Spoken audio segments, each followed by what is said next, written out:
उनके पुरखों को जबकि मौका मिला था तो उन्होंने मनुस्मृति लिखी थी जिसमें इंसान को इंसान से बांट दिया। हमारे पुरखे को मौका मिला तो उन्होंने अपने पुरखों पर किए गए अत्याचार का बदला नहीं लिया, संविधान में सबको बराबर की जगह दे दी। एक वोट एक व्यक्ति, एक वोट की एक कीमत होगी। और फिर भी उन्हें अपनाने में आज भी ये भारत के लोग दिल बड़ा नहीं कर पाए। और दावे से कहता हूं कि आप अकेले में बैठकर अपने किसी भी ऐसे मित्र से जिसके जहन में मनुस्मृति है उससे पूछेगा कि अंबेडकर का मतलब क्या है, वो आपको समझाएगा। बहुत बुरे वक्त में हम जा रहे हैं। एक समय ऐसा आने वाला है कि वो ताकतें जो इसे नागपुर से निकल करके ये बात देश को समझा रही हैं कि बुद्ध विष्णु के अवतार थे, कल एक दिन ऐसा आएगा कि अंबेडकर को भी अवतार बना देंगे। क्योंकि देखो अब अंबेडकर फूले पेरियार को मिटा तो नहीं सकते, इसलिए अप्रोप्रिएट कर लेंगे, मूर्ति लगाएंगे वो, और आपका वोट लेके जाएंगे आपकी जाति के लोगों को आगे करके। आखिरी में कुछ बातें बस कह करके मैं एक बात कह के जा रहा हूं, सच कहना पड़ेगा। डॉक्टर अंबेडकर इसलिए बन पाए क्योंकि उन्होंने अपने वक्त का सच कहने का जोखिम उठाया था। भले ही वो गोलमेज सम्मेलन हो, भले ही यहां की कोई सम्मेलन हो, आमने सामने बैठ करके साफ तौर पे कहते थे कि आप जो लड़ाई लड़ रहे वो हमारे लोगों की मुक्ति के लिए नहीं लड़ रहे। और इसलिए आज हमें अगर अंबेडकर की बात करनी है तो हमें अपने वक्त का सच कहना होगा कि आज का राजा जालिम है, तानाशाह है। एक कहानी शायद आप लोगों ने सुनी होगी। एक राजा बहुत तानाशाह था, वो उसके डर से उसके राज्य में कोई नहीं बोलता था, और उसके जितने दरबारी थे वो चापलूस थे। राजा कुछ भी कहे सब जी हां जी हां। वो जैसे एक किस्सा है ना अकबर बिरबल का, कि बिरबल को बुलाकर अकबर ने कहा कि बैगन बड़ा भला है, तो बिरबल ने कहा हां सरकार, सिर पर ताज धरा है। थोड़ी देर बाद स्विंग हुआ मूड, अकबर बुला के बिरबल से कहते हैं बिरबल बैगन बड़ा बुरा है। बिरबल तुरंत छूटते ही बोला बिल्कुल सरकार, बेगुन नाम पड़ा है। अकबर ने बिरबल से कहा बिरबल तुम्हारा कोई अपना स्टैंड है कि नहीं? मैं कह रहा हूं भला है तो तू कह रहा है भला है, मैं कह रहा हूं बुरा है तो तू उसको भी कह रहा है बुरा है। बिरबल पलट के बोलता है सरकार मैं बैगन की नौकरी थोड़ी ही करता हूं। चापलूसी का यह आलम होता है। और उस कहानी को मैं आज के दौर में जरूर कहना चाहता हूं कि उस राजा के आतंक से चापलूस दरबारी कुछ नहीं बोलते थे और पूरे दरबार में लोग उसकी वाहवाही करते थे।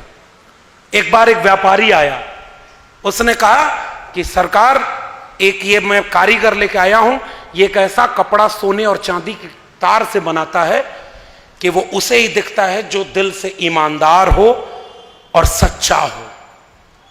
राजा ने कहा ये कपड़ा मैं पहनूंगा, तुम बनवाओ। महीनों की तैयारियां हुई, कपड़ा बनना शुरू हुआ, पूरे राज्य में चर्चा हो गई।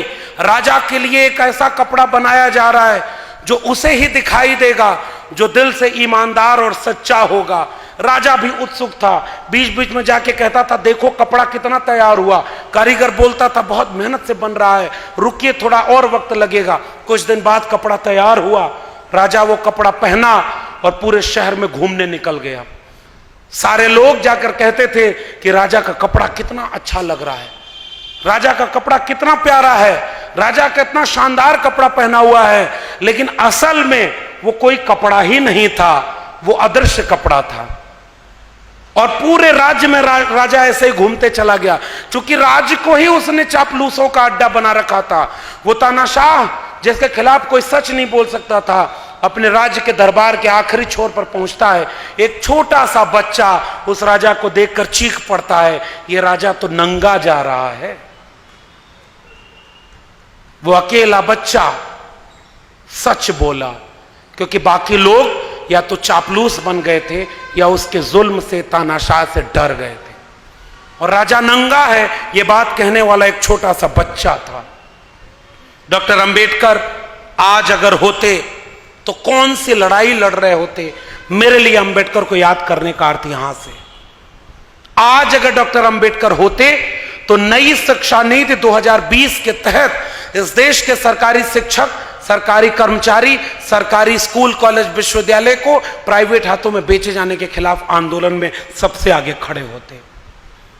आज अगर डॉक्टर अंबेडकर होते तो कोविड के समय जो 3 कानून पास हुए थे, न्यू एजुकेशन पॉलिसी 2020 के बाद किसानों के 3 कानून और श्रमिकों के 3 कानून, इस देश के ट्रेड यूनियन को तो बर्बाद कर दिया गया। श्रमिक अपना कानून नहीं बचा पाए भाई इस देश में। आज अगर श्रमिक 100 लोग इकट्ठे हो जाएं तो व्यापारी के पास यह मौका है कि वो उन श्रमिकों को नौकरी से निकाल सकता है। आप ट्रेड यूनियन नहीं बना सकते।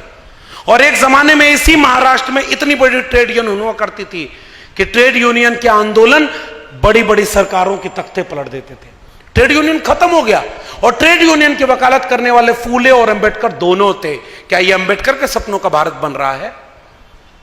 इसलिए मैं कह रहा हूं कोविड की आड़ में श्रमिक कानूनों में संशोधन हुआ है, कोविड की आड़ में न्यू एजुकेशन पॉलिसी बदल दी गई है और कोविड की आड़ में 3 कृषक कानून पास कर दिए गए। एक ऐसा डॉक्टर इस देश में बैठा हुआ है जो मरीज को केवल भाषण पिला रहा है कि हम तुम्हारा इलाज कर रहे हैं। किसानों, ये कानून तुम्हारे हित में हम लाए हैं। विद्यार्थी और शिक्षकों, नई शिक्षा नीति तुम्हारे हित में हम ले आए हैं। और तमाम लोग, ये शिक्षा नीति हम तुम्हारे मजदूरों के हित में ले आए। यानी जिसका फायदा किया जा रहा है उसी को समझाया जा रहा है कि भले तुम्हारी बीमारी ठीक नहीं हो रही है, लेकिन मैं भाषण और हर रविवार मन की बात सुना रहा हूं, इससे तुम महसूस करो कि तुम बीमारी से ठीक हो रहे हो और आपकी बीमारी बढ़ती जा रही है। इसलिए डॉक्टर अंबेडकर को याद करना मेरे लिए ऐसे व्यक्ति को याद करना है जिसने इस मुल्क में आइडिया ऑफ इंडिया का ख्वाब देखा था। कबीर साहब ने लिखा है, कबीरा कहे ये जग अंधा। किसके लिए कहा था? हम पढ़े लिखे लोग हैं और मैं एक बात बहुत जिम्मेदारी से कह रहा हूं साथियों, आज की डेट में जिसके हाथ में कलम नहीं, किताब नहीं, दिन भर 90% असंगठित क्षेत्र के लोग जो दिन भर अगर मेहनत न करें तो शाम को उनके घर चूल्हा नहीं जलता, उनको अंबेडकर का पढ़ने का मौका कहां है? उनको यह बात कैसे पता होगी कि भारत का संविधान कैसे बर्बाद किया जा रहा है, कैसे इस देश में दंगा, सांप्रदायिक, मंदिर मस्जिद की लड़ाई के नाम पर शिक्षा, रोजगार बर्बाद किया जा रहा है। फिर जिम्मेदारी किसकी है? जिसके हाथ में कलम और किताब है। फिर जिम्मेदारी किसकी है? जिसने भारत के संविधान का लाभ लिया है। फिर जिम्मेदारी किसकी है? जिसे पता है कि गलत हो रहा है। और अगर हमें पता है कि गलत हो रहा है फिर भी हम अगर चुपचाप सब होता हुआ देख रहे हैं तो माफ करिए, हम अपनी जिम्मेदारी पूरी नहीं निभा रहे। आपने हमें बुलाया, इतने बड़े होटल में ठहराया, इतना पैसा खर्च किया, ऐसे कार्यक्रमों की जरूरत है क्योंकि कुछ साल पहले यहां ऐसे लोग का ऐसे कार्यक्रम में नहीं कर पाते रहे। आज वो कार्यक्रम हो रहे हैं और बाबा साहब की जयंती। और एक और बात कह दूं, नागपुर में हूं तो कुछ जोखिम और उठा लेता हूं। कुछ दिन पहले इसी देश में धार्मिक नाम पर रैलियां निकाली गई थी और उत्तर प्रदेश और बिहार में धर्म की रैली में तलवार और त्रिशूल लहराते हुए दंगा कराया गया, कर्फ्यू लगा और कई लोगों की हत्या हो गई। चंद हजार लोग सड़कों पर थे। 14 अप्रैल को इस देश ने दुनिया में करोड़ों लोग सड़कों पर उतरकर शोभा यात्रा और रैली किए। अखबार में कहीं खबर छपी हो कि अंबेडकर जयंती के दिन एक चींटी भी आहत हो गई हो तो मुझे दिखा दीजिएगा। यह फर्क है दोनों विचारधाराओं में। और आज इस देश में धर्म संसद के नाम पर आपके सामने कहा जा रहा है, हिंदुओं तुम खतरे में हो, चाकू तेज करो, तलवार तेज करके अपने घर में रखो। आपके यहां और दक्षिण भारत में कई नेता ऐसे बयान देते हैं, उनके ऊपर कोई मुकदमा नहीं होता। और हम आपसे कहने आए हैं कि चाकू तलवार छोड़ो। हमारे पुरखों के हाथ में कुदाल फावड़ा था, हल की मूठ थी, चमड़ा उतारने वाला हथियार था, खेती किसानी थी। हजारों हजार साल तक उन्होंने वही सब किया, तब जाकर कोई फूले अंबेडकर पेरियार हुआ। हमारे हाथ से कुदाल फावड़ा हटा, कलम और किताब आई। मैं आपसे कहने आया हूं, ये चाकू तेज करने वालों को चाकू तेज करने दीजिए। इस देश के 90% घरों में कलम तेज करके पहुंचा दीजिए, आइडिया ऑफ इंडिया बन जाएगा, अंबेडकर के सपनों का भारत बन जाएगा। हमारी लड़ाई कलम और किताब की लड़ाई है। डॉक्टर अंबेडकर, फूले, पेरियार बिरसा मुंडा, जयपाल सिंह मुंडा, अब्दुल कयूम अंसारी, आसिम बिहारी, भगत सिंह, इन सब में से किसी के हाथ में कोई हथियार इस तरह नहीं था। भगत सिंह से पूछा गया कि आपने बम क्यों फोड़ा, उन्होंने कहा बहरों को सुनाने के लिए धमाके की जरूरत होती है। और हमारे लोगों ने कलम और किताब से हमारी आने वाली पीढ़ियों का मुस्तकबिल लिख दिया है। माफी के साथ कह रहा हूं, वो मुस्तकबिल अब बर्बाद किया जा रहा है। मैं पॉलिटिकल बात नहीं करना चाहता था, लेकिन मैं जानता हूं कि पूना पैक्ट कराने वाले डॉक्टर अंबेडकर के सामने जब गांधी अनशन पर बैठ गए, डॉक्टर अंबेडकर रोए थे, हमारे लोगों का अधिकार छिन गया। गांधी ने भरोसा दिलाया, हम रिजर्वेशन दे देंगे, आपके लोग संसद और विधानसभाओं में जाएंगे। डॉक्टर अंबेडकर ने कहा कि यह कोई बहुत महत्वपूर्ण बात हमारे लिए नहीं है। फिर यह बात कब समझ में आई? बहुत सालों बाद, जब डॉक्टर अंबेडकर का एक वारिस इसी महाराष्ट्र में नौकरी कर रहा था, नौकरी छोड़ करके उत्तर भारत में सामाजिक आंदोलन करता है और जीवन में एक ही किताब लिखता है, चमचा युग। तब उन्होंने कहा 1932 के बाद इस देश में केवल चमचे पैदा हुए। कांशीराम, और उन कांशीराम ने एक बहुत महत्वपूर्ण बात कही है। इस सभागार में नौजवानों की संख्या कम है, फिर भी जितने हैं मैं उनको एक वाक्य कह रहा हूं। कांशीराम साहब ने लिखा कि जिन्हें जवानी में चमचागिरी की लत लग जाती है, उनकी सारी उम्र दलाली में गुजर जाती है। और आज जो सरकारें चल रही हैं, उनमें सबसे ज्यादा सांसद, विधायक, मंत्री हमारे बीच के ही तो हैं, और हमारे ही बच्चों का सौदा होते हुए देख रहे हैं, क्योंकि उनकी मिनिस्ट्री की कुर्सी बची रहे, करोड़ों रुपया जो वो कमा रहे हैं वो बचा रहे। कोई ईडी सीबीआई उनके घर न भेज दी जाए। महाराष्ट्र के लोगों, अभी बहुत दिन नहीं बीता, पूरी की पूरी पार्टी तोड़ करके सरकार गिरा दी गई। कहां लोकतंत्र बचा है? जो बोलेगा वो मारा जाएगा। अभी उत्तर प्रदेश में खुलेआम पुलिस की कस्टडी में गोली मारी जा रही है, और वहां पर एक फकीर कबीर साहब ने एक दोहा लिखा है, मन न रंगाए रंगाए जोगी कपड़ा।